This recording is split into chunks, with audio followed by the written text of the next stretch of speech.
Mtazamaji wa Simamia TV, hapa nipo na mzee wangu ambaye ataenda kuzungumza, lakini issue kubwa nimehoji baadhi ya watu wamezungumzia kukerwa na watu wanaitwa makambako, na wanasema hii issue ni wanachukua parachichi, yani ananunua mpaka zile ndogo ndogo changa, yani akija kwako ana prune zote anaondoa zote. Kwa hiyo mzee wangu naye anasema ana neno la kuzungumzia. Mzee, habari yako? Nzuri. Unaitwa nani kwa majina? Mimi kwa majina naitwa Joseph Simeon Katega. Mimi mzaliwa wa kijiji cha Mlukukumbo, kitongoji cha Mundimanga. Ndio nimezaliwa. Mimi kero yangu ni kwa kuhusu hiyo na hizo parachichi. Huwa mimi kazi yangu ni mkulima, tena mkulima mdogo mdogo, sijawa na mtaji mkubwa wa kulima mashamba makubwa. Lakini mimi kero yangu ni kuwa ni kulima zile parachichi, nikakoswa jinsi ya kulihudumia ile parachichi. Mimi nilikuwa naomba serikali kama serikali ijaribu kutuangalizia na nili dawa ya ngao ya kupulizia.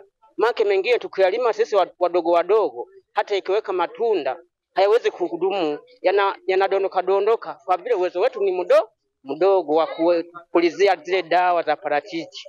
Kwa hiyo nilikuwa naomba serikali kwa ajili ya hizo dawa ambayo ya kupulizia ile dawa ile maparachichi yaweke vizuri, na yeye ajaribu kutuangalizia hiyo dawa ya kupulizia. Mimi kero yangu tu ilikuwa ni hilo, angalau tuangalizie dawa ya kupulizia sisi wakulima wadogo wadogo. Ushaanza kuvuna parachichi? Mimi niliwahi kuvuna, yaliwahi kuweka matunda, lakini yalikuwa yamedondoka kwa vile nilikuwa na uwezo mdogo wa kununua dawa ya kupulizia. Kwa hiyo mimi dawa naona kwamba nimekuwa dogo. Kwa hiyo nanili maparachichi yangu yanadondosha kwa vile sina dawa ya kupulizia. Sasa kuna yomba serikali iweke mpango wa kuwa unawawezesha pia wakulima hususan wa parachichi kwenye pembejeo. Ingekuwa na uwezekano wangejaribu kututafutia dawa ya kupulizia ili na sisi wadogo wadogo matunda yakomae kwa uzuri inavyotakiwa. Sasa kuna issue kidogo hapa tukao namalizia. Watu wanazungumzia hao makambako, siji makambako. Wewe pia umewahi kusikia au umekukuta? Hayo makambako niliwahi kuyasikia kwa vile mimi sijauza hayo makambako, ila mimi naona kwa majirani wanauza. Yaani madogo ila wanakuja kwa udoro wako. Sio kwamba wanakulazimisha. Huko tu unaona kwamba umelala njaa kwa siku hiyo, wanakuja wanasema kwamba haya maparachichi yako mimi ninataka, kama na wewe kama ulikuwa unataka hela mnaelewana, lakini hawakulazimishi. Lakini yale makambako kweli yanapunja, maki kwenye gunia 5 yale makambako yanaingia kwenye gunia hili moja kwa vile yanakuwa ni madogo.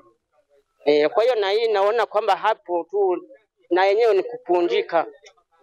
Neno gani la kuambia na viongozi sana wanaohusika wa parachichi?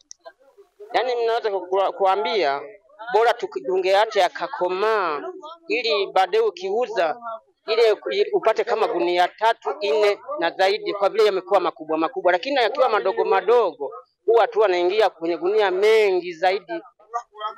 Baada ya gunia 3 inayote anaingia kwenye mfuko mmoja. Unaweza kwa majina yako? Mimi kwa majina naitwa Joseph Simeon Katega, mzaliwa wa kijiji cha Mlukukumbo, kitongoji cha Mundimanga. Asante sana. Asante na wewe pia.